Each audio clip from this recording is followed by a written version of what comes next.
లక్ష్మీదేవి అనుగ్రహం ఉంటే ధనధాన్యాలకు ఎటువంటి లోటు ఉండదు. తద్వారా సుఖవంతమైన జీవితం లభిస్తుంది. హాయ్ ఫ్రెండ్స్, అందరికీ నమస్కారం. Welcome to Sukriti's home.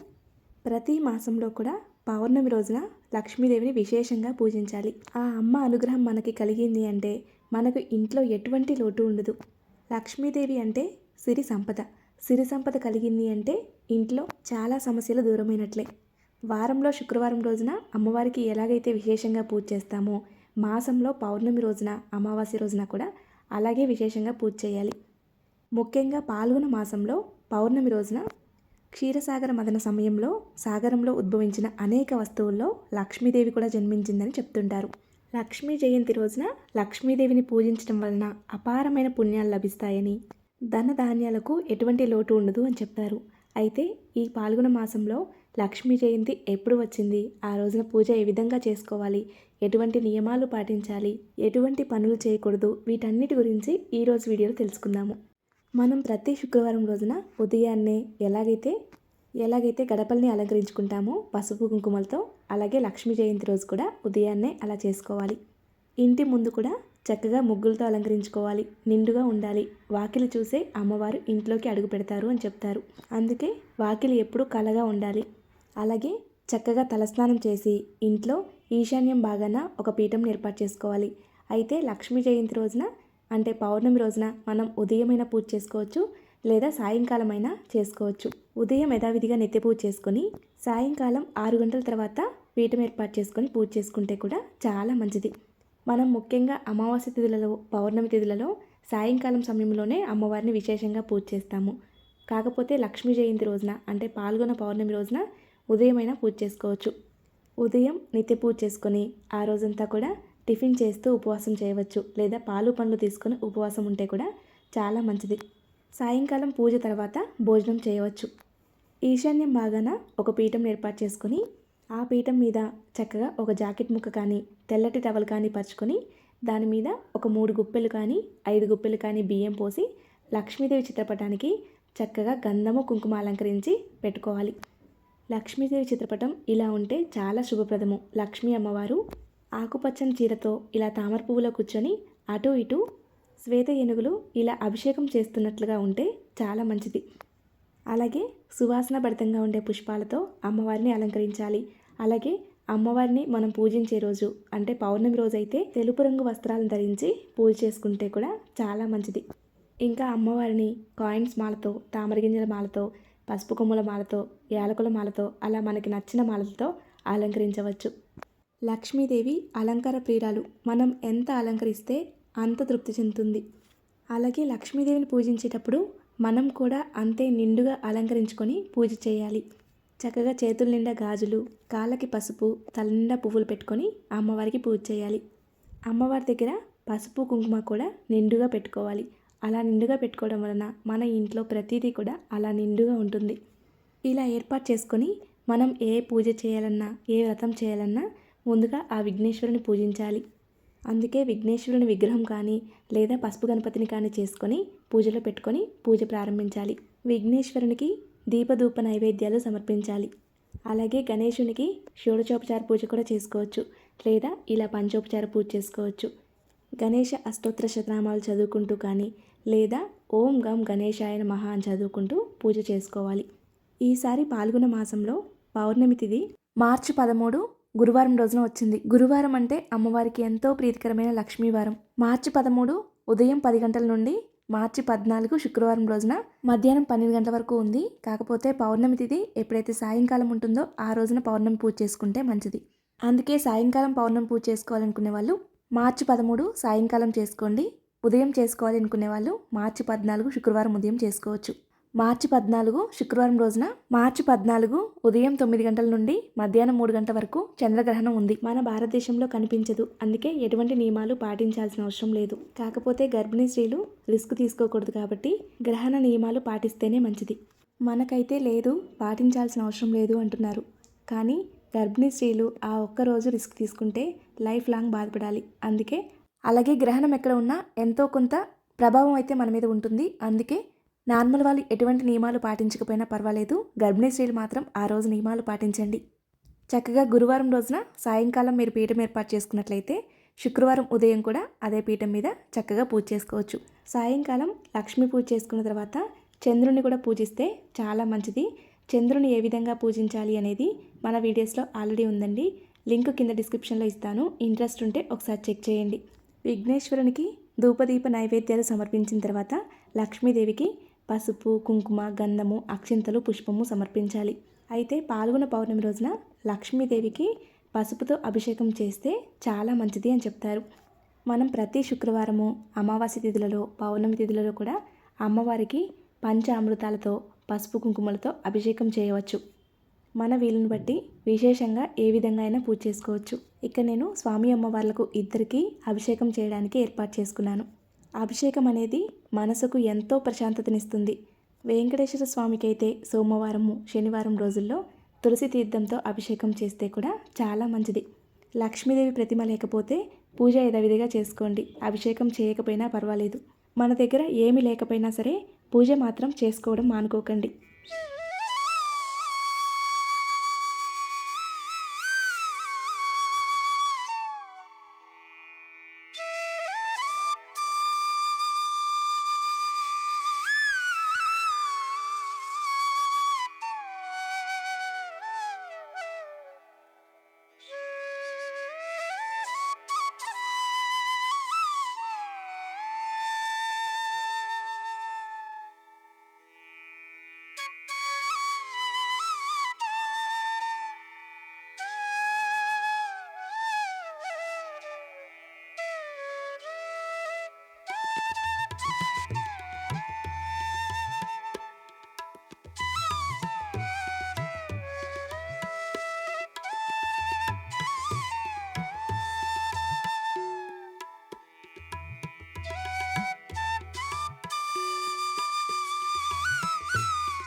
మన పెద్దవాళ్ళు ఎప్పుడూ చెప్తూ ఉంటారు కదా, పూజలో లోపం ఉండొచ్చు కానీ భక్తిలో లోపం ఉండకూడదు. మనస్ఫూర్తిగా భక్తితో పూజ చేస్తే ఏమీ ఉన్నా లేకపోయినా సంపూర్ణ ఫలితం లభిస్తుంది. మనం స్వామి అమ్మవార్లకు అభిషేకం చేసిన నీటిని ఎవరూ తొక్కని ప్రదేశంలో ఏదైనా చెట్టు మొదట్లో పోయాలి. తర్వాత మళ్ళీ స్వామి అమ్మవార్లను చక్కగా గంధము, కుంకుమతో అలంకరించి పెట్టుకోవాలి. వెంకటేశ్వర స్వామికి, లక్ష్మీదేవికి పసుపు, కుంకుమ, గంధము, అక్షింతలు, పుష్పము సమర్పించాలి. చక్కగా అలంకరించాలి. అలాగే పౌర్ణమి రోజున కనకదార స్తోత్రం చదివితే చాలా మంచిది. ఒక్క పౌర్ణమి రోజే కాదండి, కనకదార స్తోత్రం ప్రతిరోజు పఠిస్తే ధన ధాన్యాలకు ఎటువంటి లోటు ఉండదు అని చెప్తారు. అందులోనూ పౌర్ణమి రోజున అమ్మవారికి ఎంతో విశేషంగా పూజ చేస్తాం కాబట్టి ఆ రోజున కనకదార స్తోత్రాన్ని 3 పూటలా కూడా పఠించాలి అని చెప్తారు. ఉదయం, మధ్యాహ్నం, సాయంకాలం. పౌర్ణమి రోజున లక్ష్మీదేవి క్షీరసాగర మథనం జరిగేటప్పుడు ఉద్భవించారు కాబట్టి క్షీరదీపం వెలిగిస్తే చాలా మంచిది. క్షీరదీపారాధన చేయడానికి ముందుగా కుబేర ముగ్గును వేసుకొని దాని మీద పసుపు, కుంకుమతో అలంకరించాలి. ఒక్క క్షీరదీపారాధనే కాకుండా లక్ష్మీదేవికి విశేషంగా పూజ చేస్తాం కదా, ఆ రోజుల్లో విశేషంగా చేసే దీపారాధనలు ఏవైనా సరే పౌర్ణమి రోజు చేసుకుంటే విశేషమైన ఫలితాలు లభిస్తాయి. అంటే పంచగవ్య దీపారాధన, జల దీపారాధన, ఐశ్వర్య దీపారాధన, ఐశ్వర్య పంచగవ్య దీపారాధన, కామాక్షి దీపారాధన, తమలపాకుల దీపారాధన, ఇలా విశేషంగా ఏ దీపారాధనైనా వెలిగించవచ్చు. క్షీర దీపారాధన చేయడానికైతే ఒక వెండి ప్లేట్ కానీ, రాగి ప్లేట్ కానీ, ఇత్తడి ప్లేట్ కానీ తీసుకొని చక్కగా గంధము, కుంకుమతో అలంకరించుకొని మనం వేసుకున్న కుబేర ముగ్గు మీద పెట్టుకోవాలి. ఆ ప్లేట్లో 3 గుప్పెళ్ళు బియ్యం కానీ, 5 గుప్పెళ్ళు కానీ బియ్యం పోయాలి. ఆ బియ్యాన్ని చక్కగా సర్దుకొని దాని మీద పసుపు, కుంకుమ సమర్పించి 3 తమలపాకులు పెట్టుకోవాలి. క్షీర దీపారాధన చేయాలంటే కూడా సాయంకాలం చేసుకోవచ్చు. ఒకవేళ నిత్య పూజ చేసినా సరే ఈ దీపారాధన చేయవచ్చు. పూజా మందిరంలోనే చేసుకోవచ్చు. ఒకవేళ పూజా మందిరంలో పూజ చేసుకున్నట్లయితే పౌర్ణమి రోజున ఉదయం, సాయంకాలం 2 పూటలా కూడా పూజ చేయండి. సాయంకాలం క్షీర దీపారాధన, ఇట్లా విశేషమైన దీపారాధన చేసుకోండి. ఒక వెండి గిన్నె కానీ, రాగి గిన్నె కానీ, ఇత్తడి గిన్నె కానీ, గాజు గిన్నె కానీ తీసుకొని దానికి చక్కగా గంధము, కుంకుమ అలంకరించి ఇలా వీడియోలో చూపిస్తున్న విధంగా పెట్టుకొని ఆవు పాలను పోయాలి. ఒకవేళ ఆవు పాలు అందుబాటులో లేకపోతే గేదె పాలు పోసుకున్నా పర్వాలేదు. మరీ నిండుగా పోయకుండా కొంచెం గ్యాప్ ఇచ్చి పోయండి. పైన లేయర్ వరకు ఆవు నెయ్యి కానీ, నువ్వుల నూనె కానీ వడ్డించుకోవాలి. అయితే పైన లేయర్ మొత్తం కవర్ అయితే మాత్రం ఖచ్చితంగా ఈ దీపారాధన 7 నుండి 8 గంటలు వెలుగుతుంది. మీరు ఉదయం పూజలో వెలిగించినా సరే సాయంకాలం వరకు వెలుగుతూనే ఉంటుంది. మీరు మధ్యలో కాళ్ళు చేతులు కడుక్కొని మళ్ళీ కొంచెం నూనెను వడ్డించవచ్చు. ఇక్కడ నేను క్షీరదీపారాధన కోసం పెట్టుకున్న ఒత్తులు పూజా స్టోర్స్లో దొరుకుతాయి. ఒకవేళ అవి దొరకకపోతే ఒక ఆకుకి తమలపాకుకి హోల్ చేసి దాంట్లో ఒత్తులు పెట్టుకోవచ్చు. అలాగే ఈ రోజున పంచగవ్య దీపారాధన చేస్తే కూడా చాలా మంచిది. అందుకే పంచగవ్య దీపారాధన కోసం ఇలా ఏర్పాటు చేసుకుంటున్నాను. క్షీర దీపారాధన అమ్మవారికి ప్రత్యేకంగా శుక్రవారం రోజుల్లో కూడా చేస్తూ ఉంటాము. సో అందుకే శుక్రవారం ఉదయం కూడా క్షీర దీపారాధన చేయవచ్చు. మనం అన్నీ చదువుకునేంతసేపు పంచగవ్య దీపారాధన వెలుగుతూ ఉండాలి అంటే కొంచెం నూనెను కానీ ఆవు నెయ్యిని కానీ వడ్డించుకోండి. ఏక హారతితో కానీ అగరవత్తులతో కానీ దీపారాధన చేయండి. అలాగే దీపారాధన చేసిన తర్వాత దీపానికి కుంకుమ అలంకరించి అక్షింతలు పుష్పము సమర్పించాలి. అలాగే ఇలా పౌర్ణమి రోజున పూజ చేసుకున్న రోజు సాయంకాలం బ్రహ్మచర్యం పాటించాలి. ఇంట్లో నాన్ వెజ్ కానీ ఆల్కహాల్ కానీ తీసుకోకూడదు. అలాగే లక్ష్మీదేవికి పూజ చేసే సమయంలో నలుపు రంగు వస్త్రాలు అస్సలు ధరించకూడదు. అలాగే లక్ష్మీదేవి మన ఇంట్లో అడుగు పెట్టాలి అంటే ఇల్లు ఎప్పుడూ కూడా శుభ్రంగా ఉండాలి. ఇల్లు ఎప్పుడైనా నీట్గా ఉంచుకోకపోతే ఇంట్లో జ్యేష్ఠలక్ష్మి ఉంటుంది. జ్యేష్ఠలక్ష్మి ఇంట్లో ఉంది అంటే ఇంట్లో ఎప్పుడూ కూడా చిరాకులు, గొడవలు, మనశ్శాంతి లేకపోవడం లాంటివి జరుగుతూ ఉంటాయి. ఇంట్లో ఉతికిన బట్టలు కూడా కుప్పలుగా పడేస్తూ ఉంటారు. చక్కగా మడత పెట్టుకొని బీరువాలో పెట్టేసుకోవాలి. పాడైపోయిన కూరగాయలు కానీ తినుబండారాలు కానీ అలాగే ఉంచేయకూడదు. ఇంట్లో ఎప్పుడు కూడా దుర్వాసన రాకూడదు. దుర్వాసన వచ్చింది అంటే ఇంట్లో లక్ష్మీదేవి ఉండదు. అలాగే పౌర్ణమి రోజున లక్ష్మీదేవికి బిల్వపత్రాలతో పూజ చేస్తే చాలా మంచిది. మీకు బిల్వపత్రాలు అవైలబుల్గా ఉంటే మాత్రం తప్పకుండా బిల్వపత్రాలతో పూజ చేయడానికి ప్రయత్నించండి. ఒకవేళ బిల్వపత్రాలు లేకపోయినా సరే మంగళకరమైన వస్తువులన్నిటితో పూజ చేసుకోవచ్చు. మీకు ఏవి అందుబాటులో ఉంటే వాటితో పూజ చేసుకోవచ్చు. చిట్టి గాజులు, తామర గింజలు, గోమతి చక్రాలు, చిల్లర నాణేలు, అలా మీ వీలును బట్టి ఏవి అందుబాటులో ఉంటే వాటితో లక్ష్మీదేవి అష్టోత్తరం చదువుకుంటూ పూజ చేసుకోవచ్చు. ఈ రోజున ముఖ్యంగా కనకదార స్తోత్రంతో పాటు మణిదీప వర్ణన, లక్ష్మీ అష్టోత్తరము, లలిత సహస్రనామము ఇవన్నీ చదువుకోవాలి. ఒకవేళ ఏమీ చదవలేకపోతే శ్రీమాత్రే నమః అని చదువుకుంటూ పూజ చేసుకోవచ్చు. అలాగే ఓం లక్ష్మీదేవి అయిన మహా అని చదువుకుంటూ పూజ చేసుకోవచ్చు. అలాగే అమ్మవారికి తాంబూలం సమర్పించాలి. 2 తమలపాకుల్లో పసుపు, కుంకుమ, వక్క, ఖర్జూరము, పువ్వులు, పండ్లు, గాజులు పెట్టి అమ్మవారికి తాంబూలం సమర్పించాలి. వీలుంటే 2 జాకెట్ ముక్కలు కూడా పెట్టుకోవచ్చు, లేదా చీర కూడా పెట్టుకోవచ్చు. పండ్లు లేకపోతే ఇలా కిస్మిస్ పండ్లు పెట్టవచ్చు. అలాగే లక్ష్మీదేవిని పూజించిన రోజు తప్పకుండా వెంకటేశ్వర స్వామిని కూడా స్మరించుకోవాలి. అప్పుడే ఆ తల్లి తృప్తి చెందుతుంది. అందుకే తప్పకుండా గోవిందనామాలు కానీ విష్ణు సహస్రనామాలు కానీ పఠించండి. అలాగే అమ్మవారికి నైవేద్యంగా ఆవు పాలతో చేసిన పరమాన్నాన్ని లేదా ఆవు పాలలో కొంచెం పటిక బెల్లం చిప్స్ వేసి నైవేద్యంగా సమర్పించాలి. పౌర్ణమి రోజున మనం అమ్మవారికి సమర్పించే నైవేద్యం తెల్లగా ఉండాలి. అందుకే పరమాన్నం చేసినా సరే బెల్లం బదులుగా పంచదారను వేసి పరమాన్నం చేయాలి. అలాగే ఆవు పాలను సమర్పించినా సరే దానిలో కొన్ని పటిక బెల్లం చిప్స్ వేసి నైవేద్యంగా సమర్పించాలి. లేదా ఒకవేళ పులిహారను సమర్పించాలి అనుకుంటే మీరు నిమ్మకాయ పులిహార చేసినా సరే పసుపు వేయకుండా పులిహార చేసి నైవేద్యంగా సమర్పించాలి. అమ్మవారికి ధూపం అంటే మహాప్రీతికరము. అందుకే తప్పకుండా ధూపం వేయండి. సాంబ్రాణి ధూపం వేస్తే మరీ మంచిది. ధూపం వేసిన తర్వాత అమ్మవారికి కర్పూర నీరాజనం సమర్పించాలి. ఈసారి గురువారం రోజున పౌర్ణమి వచ్చింది కాబట్టి మనం గురువారం సాయంత్రం పీఠం పెట్టుకున్నట్లయితే శుక్రవారం రోజున పీఠం తీయకూడదు. శుక్రవారం కూడా ఉదయం సాయంకాలం చక్కగా పీఠం దగ్గర పూజ చేసుకుని శనివారం రోజున పీఠం తీయండి. లేదా ఇంట్లో ఏదైనా అడ్డంకు వస్తుంది, పీఠం ఉంచలేము అనుకుంటే గురువారం రోజు సాయంకాలం పూజ పూర్తయిన తర్వాత దీపారాధన కొండెక్కిన తర్వాత పీఠం తీయండి. పీఠం మీరు గురువారం తీసినా శనివారం తీసినా పీఠం ఉన్నంత వరకు కూడా ఇంట్లో నాన్ వెజ్ రాకూడదు. అలాగే ఆల్కహాల్ లాంటివి తినకూడదు. బ్రహ్మచర్యం పాటించాలి. శుక్రవారం అమ్మవారికి ఎంతో ప్రీతికరమైన రోజు కాబట్టి వీలుంటే మాత్రం శుక్రవారం కూడా పూజ చేసుకొని శనివారం రోజు పీఠం కదపండి. ఈ విధంగా అమ్మవారి పూజ చేసుకున్న తర్వాత చంద్రుని కూడా పూజిస్తే చాలా మంచిది.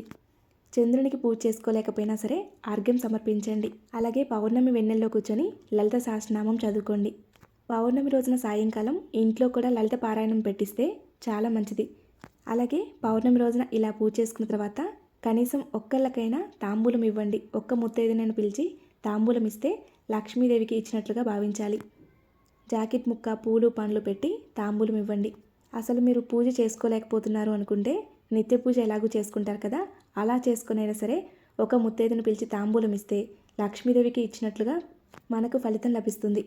మనం క్షీర దీపారాధన కోసం బియ్యం ఏర్పాటు చేసుకున్నాం కదా, ఆ బియ్యాన్ని ఇంట్లో ఎటువంటి అడ్డంకు లేనప్పుడు పరమాన్నం చేసుకొని తినాలి. అలాగే ఫోటో కింద బియ్యాన్ని కూడా 2 కలిపి పరమాన్నం చేసుకోవచ్చు.